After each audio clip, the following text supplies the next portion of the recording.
Welcome back to What It's Really Like to Be an Entrepreneur. I'm Vincent Lanci, speaker and author of the book Left for Dead, A Story of Redemption. Want to know what it's really like to be an entrepreneur? Well, you came to the right place. Whether you're already an entrepreneur, or looking to start your journey tomorrow, or just someone who needs a little extra motivation to get through the day, this is the perfect podcast for you. This is the place where you will learn exactly what it's like in the world of entrepreneurship and hear authentic stories of entrepreneurs grinding on each episode. My goal for this podcast is to help you realize that giving up is never an option. If you missed the last episode, be sure to tune in after you finish up today. Before I introduce my guest, I'll share another entrepreneurial story to inspire you all. I'll share the story of Richard Branson today. And here's a few highlights I jotted down while reading his story. And to be honest with you all listening in, I didn't know much about his deep background, just kind of see his successes. I found out he dropped out of school at only 16 years old to begin his first entrepreneurial opportunity and starting a magazine named Student. This is where he made quick money selling advertisements to local businesses. He soon began selling mail records to existing clientele, and then you fast forward less than a year later, this popular idea was now enabling him to open up his own record label and studio called, you guessed it, Virgin Records. Now we'll fast forward less than only 1 decade. He was a 23-year-old millionaire with Virgin Records, which is also known as the Virgin Megastore. Hey, Vinny, what do you like best about Richard's story? He never gave up. That's how most of these, millionaires, billionaires did it. They never gave up. They believed in themselves, and as long as you believe in yourself, anything's possible. Absolutely. That voice you all just heard is the sound of today's guest. We went to high school back in the day, and I had a friend reach out and tag him in a post on my Instagram at Your Favorite Morning Podcast, said, Vin, I got someone good for your show. Turns out his name's Vin too, and he sustained his startup now for over 5 years and turned it into a reputable business. I can't wait to dive in and give you all the details. Allow me to introduce another entrepreneur in Vincent DeRiso. Vin, thanks for coming on today. My pleasure. Please give a little bit of a preview of your story before we hop into the questions and then end up what you're working on today. So, I started the business with 2 other partners. And within the first 2 to 3 years, it was actually an MMA gym. And my partner now and we realized that our other partner was stealing from us and we had to do something.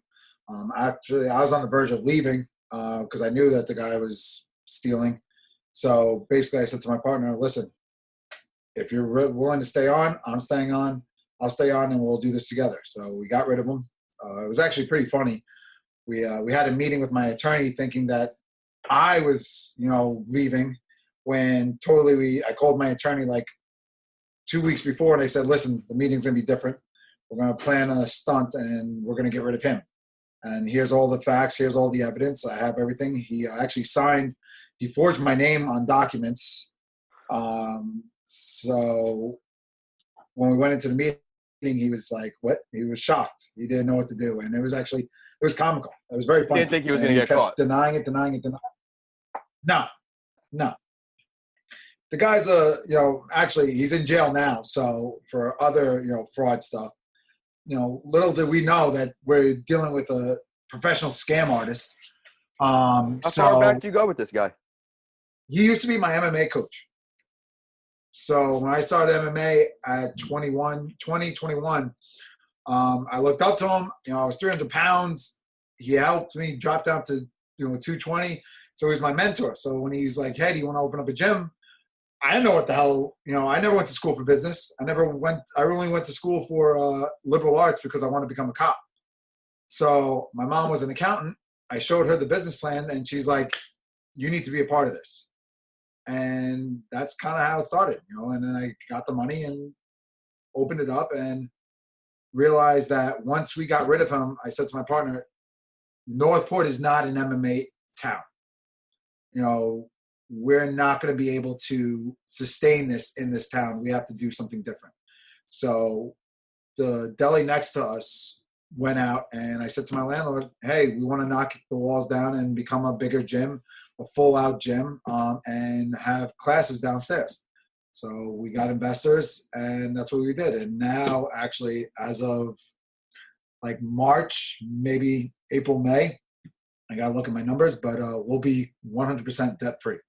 Congratulations, man. It's an accomplishment. Yeah, it'll be a huge. weight off my shoulders, weight off his shoulders, and now we'll be 100% profitable. It's time to make some money. Well, your hard work's paying off, man. I'm great to hear that you turned a negative into a positive, and I'm really looking forward to sharing your story with our listeners. It's time for the Big Five, Vin. On each episode, my guest and I go over these 5 questions to help the listeners learn what it's really like to be an entrepreneur. You ready to rock and roll? Do it. When did you first realize that you weren't happy with what you were doing, or you needed some kind of a change to become an entrepreneur? I mean, nothing really happened in my life where I wasn't happy. My pursuit to becoming a cop was still, the goal. But I did need a backup plan because everyone that told me said, listen, you need a backup plan. If this doesn't work out, what are you going to do? You invested your college, your associates on just becoming a cop. You need to do something. So I kind of said, you know what, let me do this. It kind of fell in my lap. And while I'm doing this, let me still pursue becoming a cop. And if the cop, comes my way, then I can decide, do I want to continue doing this or become a cop? And sure enough, once I got rid of my partner, I said, I'm happy where I'm at. I don't need to become a cop. That's great, man. It really is incredible how something so horrible happened. You were ready to back out, and you said, we're just going to take it by the horns. Yeah, I mean, literally, I had the interviews to move down. One of my clients, he's a high executive for a company called MSC, and their home base is in North Carolina. So I had interviews to move down to North Carolina, the whole 9. And I looked at my partner and I said, listen, I don't want to leave. Because I lied to him and said, I'm not happy. But I knew what was going on and I didn't want to be a part of it. And I said, I'm willing to stay. I love what we do. But you need to be on board with me. If you're with him, then I'm out. If you're not with him and you're with me, let's do this together. And he said, I'm with you. And it's been, history ever since. Glad to hear it, man. If you had to pick 1 or 2 difficult parts of being an entrepreneur on that laundry list of items, what would you say the 2 most difficult parts are? So I would have to say client relations, customer relations. Get into it. Great example. It literally just happened 2 days ago, 3 days ago. And I say to my partner all the time, you cannot make everybody happy, no matter what business it is, whether it's employees, clients, no matter what, you're not going to make everybody happy. Someone's going to be upset about something.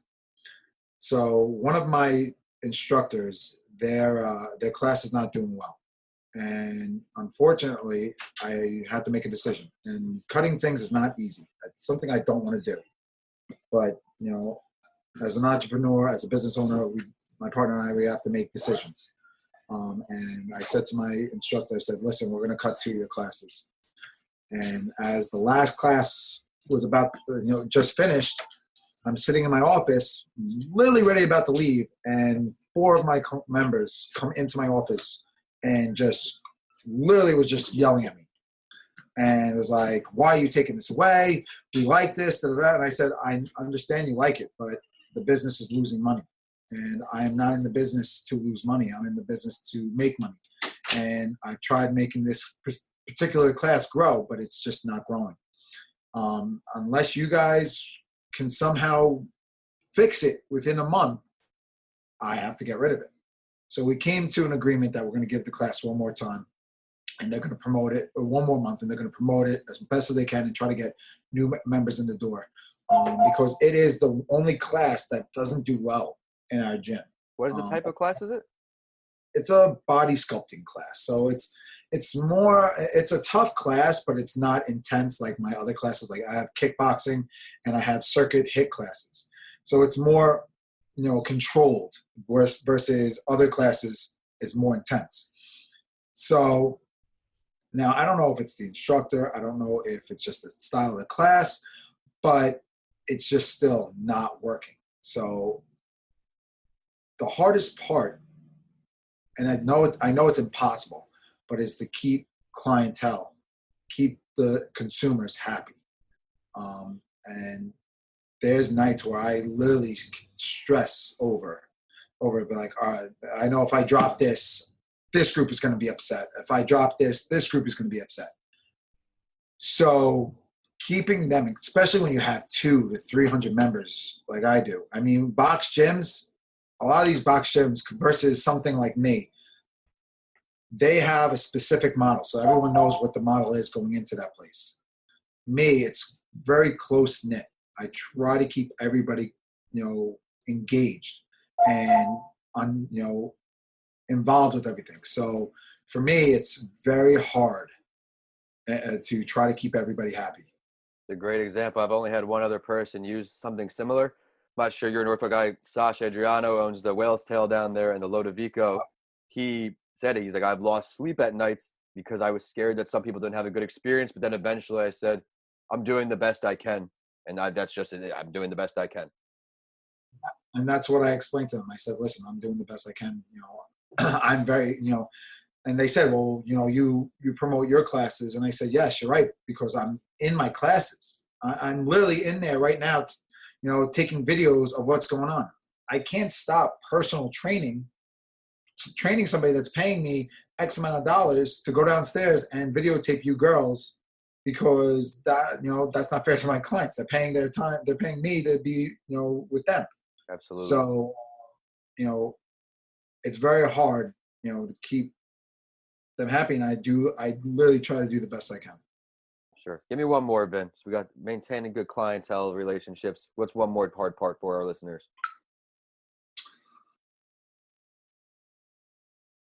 In my type of business, the hardest part is keeping up with the fitness world. Okay. Fitness is always changing. And when I changed Northport MMA to Revolution, I changed it to Revolution for a reason.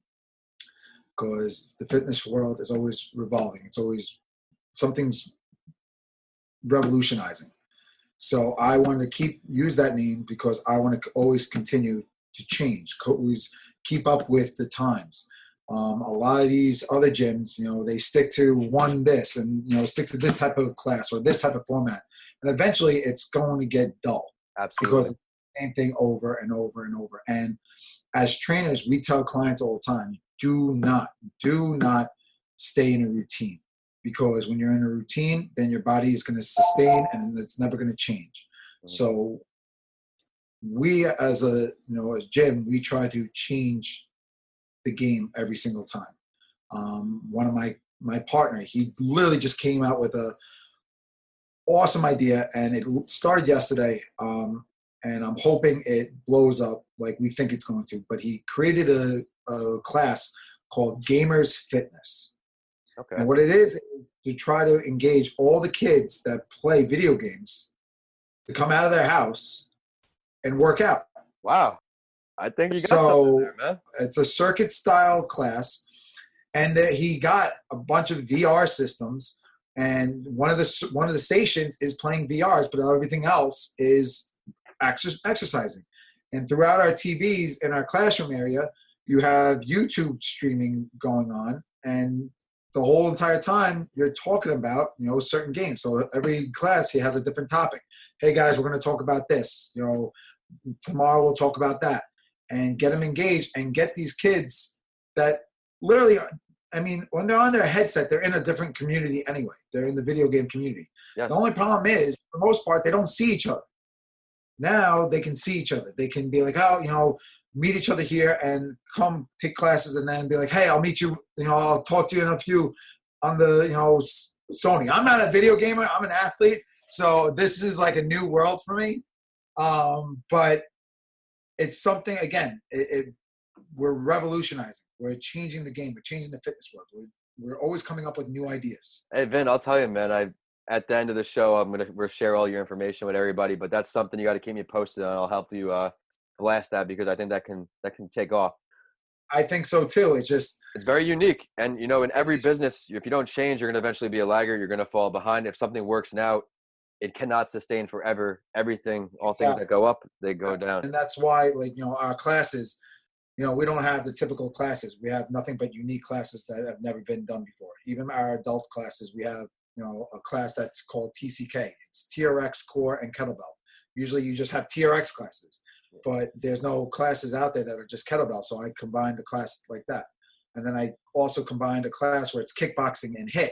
And it's, two groups. One group's on the kickboxing bags, one group is in the circuit area, and they switch after 9 minutes. And I research. There are no classes that out there like this. So all our classes that we offer are nothing but unique. And again, it shows who we are. We're revolutionizing the game.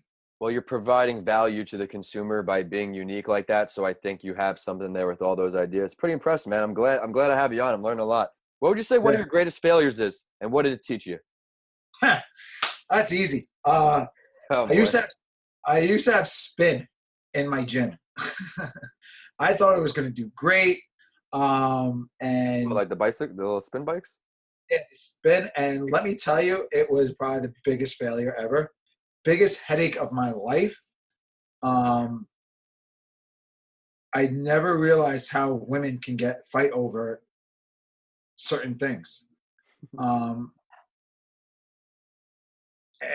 if they ever hear this, I'm sorry, but they were children. They were childish. They literally fought over bikes and said, "That's my bike. That's my bike. That's my bike." Oh no! And say, "I'm tired of hearing this is my bike. This is my bike. This is my bike." I was like, as an owner, I shouldn't have to talk to you guys like this. I was like, but at the end of the day, guess what, ladies? These are my bikes. I am the owner of these bikes. Yeah. So eventually we got rid of it. We used space that just was not being used. Literally, we used downstairs in our basement as classroom areas. So we had a whole classroom dedicated to spin. And out of the week, I think 6 hours out of the week, it was being utilized. And only out of those 6, 3 of those hours, maybe 4, the class was packed. So 2 of the hours, it wasn't even packed. So I finally said to my partner, Chris, I said, listen, we're getting rid of it. We're selling the bikes. We're getting rid of it. We're going to knock down the walls. We're going to put a turf in. And I'm starting to build as a strength and conditioning coach around town. I was like, I need to focus on my athletes. I need to start building something that, athletes can come. And my athletes program has been growing. It's going more for personal training, more than the classes, but it's little by little growing. And now the gamers kids use the same mat. So, and my gym members come downstairs all the time and utilize downstairs more than they've ever had. So me realizing that, one thing didn't work doesn't mean another thing won't. Absolutely. And I tell my clients, I tell my siblings, accept failure. Only as negative as failure is as it is, a positive is going to come out of it because you just learned a valuable lesson. And to me, valuable lessons are more important than negatives. Absolutely, man. You're saying great stuff. I love it. When I was dating a girl, she had her own little thing, but she never wanted to push forward because she was afraid. She was afraid she would fail. And I would always say to her all the time, don't be afraid to fail. Something new is going to happen. Something's going to open up. You can learn from it. Absolutely.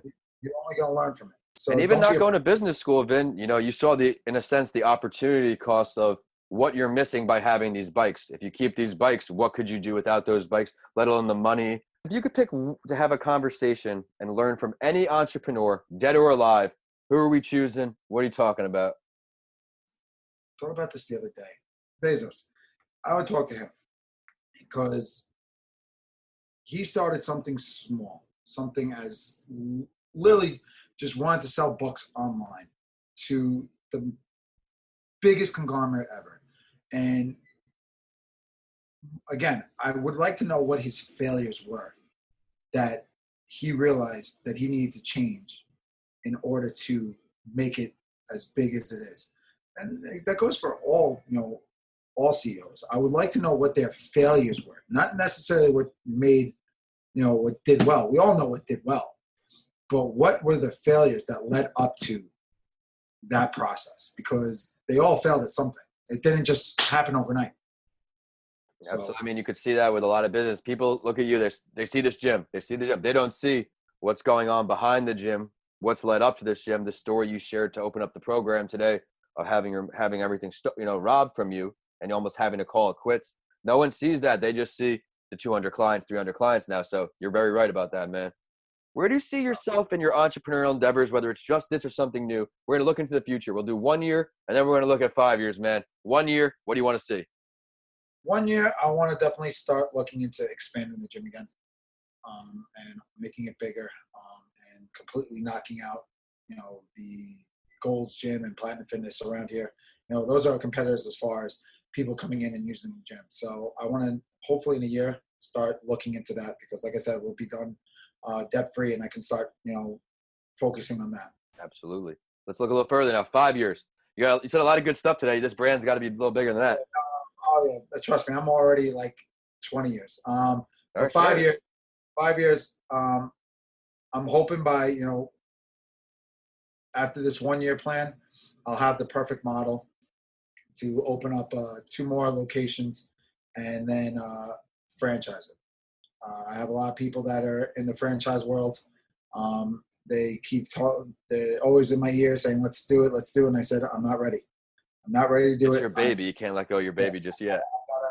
I have to make sure it's perfect, and it's not perfect yet.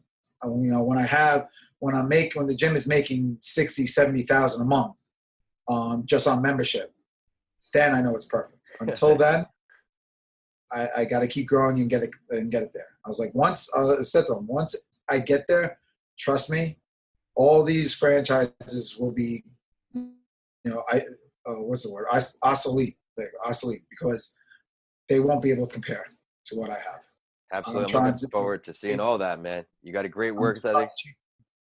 Absolutely. Well, thanks so much, Vin, for coming on. I know our listeners see the value in your episode today. I personally enjoyed how you talked about when I asked you about your failures. It's something I always say was a lesson learned where what happened in my action was I either sit and sulk or you turn something bad to something good. And you have that same mentality. So I'm real glad we linked up for the show. It's time for the last word, Vin. Is there something you want to share with our listeners today that we didn't get to touch on yet? Um, you know, Again, I can't stress it enough. Never give up, never fail, accept failure because it's only going to make you better. And that's, like I said, I stress that with my members, stress that with my family. My family and I have hit rock bottom multiple times, and I'm the rock that keeps, getting us there. The building block to get us to where we want to be. And it's because I take my I take my failures or, the heartaches that we went through and I use them to my advantage. So never give up. Always believe in yourself. If you truly believe you have something, run with it and don't look back. That's great, Ben. Can you please go ahead and share your social media, your website, or ways for our listeners to either get in touch with you for your services, follow your journey, all that good stuff? Yeah. So my it's Revolution Fitness 1 is our Instagram. Revolution Fitness is our Facebook, and revolutionfitnessgyms.com is our website. And I put gyms there specifically because I plan on having multiple gyms. So I already made the website for the future. True entrepreneur right there, man. Everybody make sure you check out Revolution 1 on IG, Revolution Fitness on Facebook, and revolutionfitnessgyms.com and check it out. Definitely go check out that gym if you're in the New York area. Remember to follow the show on Instagram at Your Favorite Morning Podcast and on Facebook as well. I'm on Twitter at Podcasts by Lanci, and my handles are at Vincent A. Lanci on all social media and YouTube. My website is vincentalanci.com, and make sure you check out my book, Left for Dead, A Story of Redemption, on Amazon now. Be sure to DM me or email me and let me know what you think. If you enjoyed today's episode, please continue listening and rate what it's really like to be an entrepreneur 5 stars. I work very hard to find value delivering stories for you on each episode. As always, I'll close out the show and follow the last word with a quote that inspired me, and I know it will for you too. This one's from one of the co-founders of Mindtree, Subroto Bakshi. Selling is not a pushy, winner-takes-all macho act. It's an empathy-led, process-driven, and knowledge-intensive discipline. Because, in the end, people buy from people. Thanks for listening, and I'll see you all in the next episode of What It's Really Like to Be an Entrepreneur.